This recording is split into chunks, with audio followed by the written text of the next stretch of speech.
social and political issues in Iran are the focus of our first reports today on CNN 10. Wherever and however you're watching, thank you for doing it. I'm Carl Azus at the CNN Center. When we produced this show, the internet had been shut down in Iran. The government of the Theocratic Republic is trying to put out the fire of nationwide protests that flared up last Friday. And taking the country offline could make it harder for protesters to organize their demonstrations. The Oracle computer software company says the blackout is the largest internet shutdown ever observed in the Middle Eastern country. For several years now, Iran's economy has been getting worse. Its currency, the rial, doesn't buy as much as it used to. Prices are going up. Certain kinds of food and medical equipment are in short supply. And it's getting harder for many Iranians to find a job. For these reasons, protests across Iran broke out 2 years ago, and they welled up again over the weekend after the government announced it would increase gas prices by 50 to 300%, meaning they could triple. Gas is relatively cheap in Iran, but with lower incomes and economic problems, the higher prices make it less affordable. Iran's government says several protesters have been killed in the demonstrations, and it blames them on other countries. Iran's government says its enemies support actions like sabotage and breaking the law. But many protesters blame Iran's leaders, whom they criticize for being corrupt. Violent protests in many parts of Iran. About a 5-hour drive south of Tehran in Isfahan, flames rage at a branch of the Saderat Bank. A similar picture in Khorramabad, near the border with Iraq, as Iranians faced with high unemployment and a crumbling economy take to the streets. In the capital Tehran, this social media video purports to show protesters screaming "Death to the dictator, death to Rouhani," Iran's president. The government claims it wants to combat fuel smuggling, and the country's supreme leader, Ayatollah Ali Khamenei, has backed the gas price hike while criticizing protesters. Some people would definitely get upset over this decision, he said, but damaging and setting fire to property is not something normal people would do. It's hooligans. On Sunday morning, workers at the main bazaar in Tehran went on strike, effectively shutting business down there. But the merchants have been suffering for months since the Trump administration has pulled out of the Iran nuclear agreement and hit Iran with wave after wave of crippling sanctions. Iran's government says it will remain steadfast and initiated what it calls a resistance economy, an effort to become more self-sustained.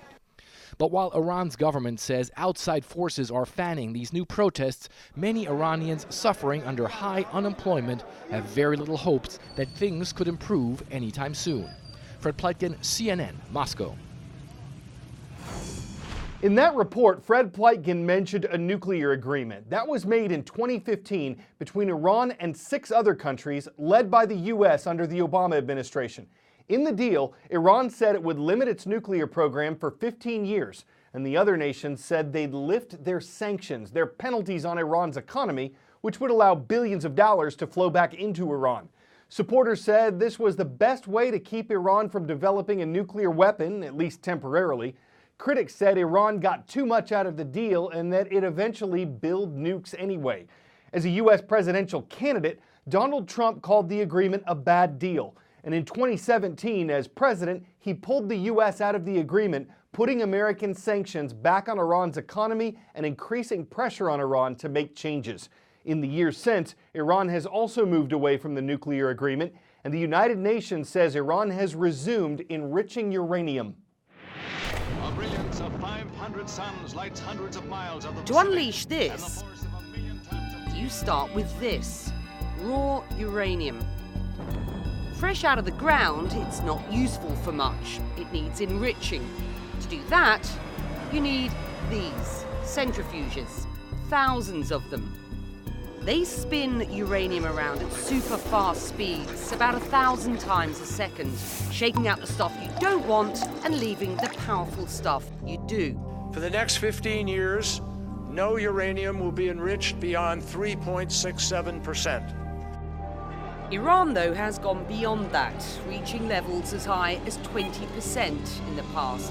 And that's important, because while there are still technical challenges to going even higher, once you hit 20, you're well on the way to weapons-grade enrichment. That's 90%. And that is what that little phrase, uranium enrichment, really means.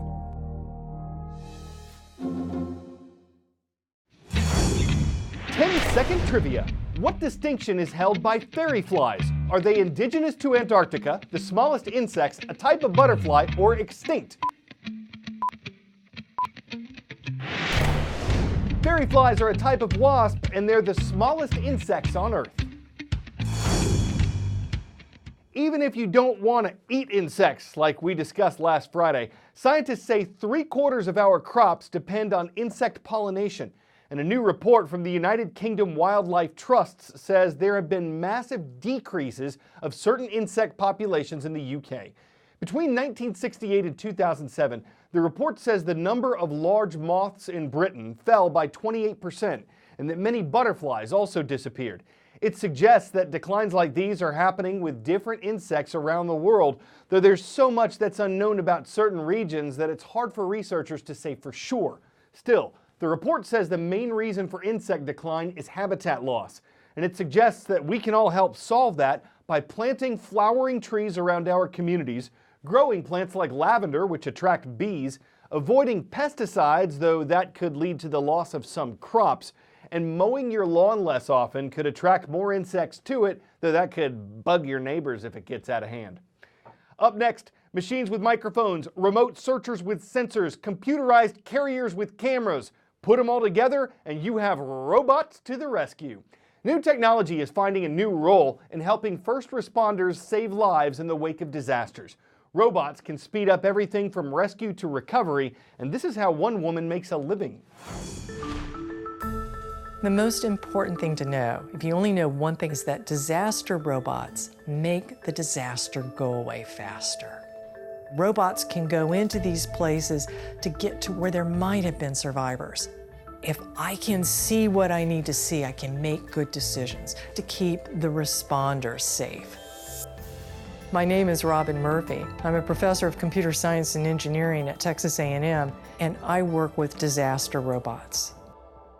Disaster City is one of the emergency management complexes that Texas A&M has. It's designed to test and to train search and rescue teams on how to conduct search and rescue missions. We've supplied robots for 28 disasters: earthquakes, Hurricane Harvey. We assisted with the Fukushima Daiichi nuclear accident. When we go, we bring robots and people that we've tested and practiced with in our training exercises. One of the biggest challenges to doing work in rescue robotics is not the robotics, it's the everything else. You're going to a different world.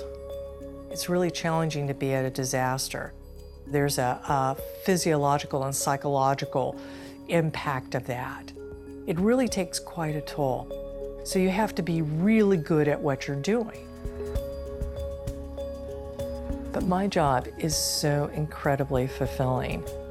It's about the science and the technology and the way it could be used for societal good. That's a big deal to me.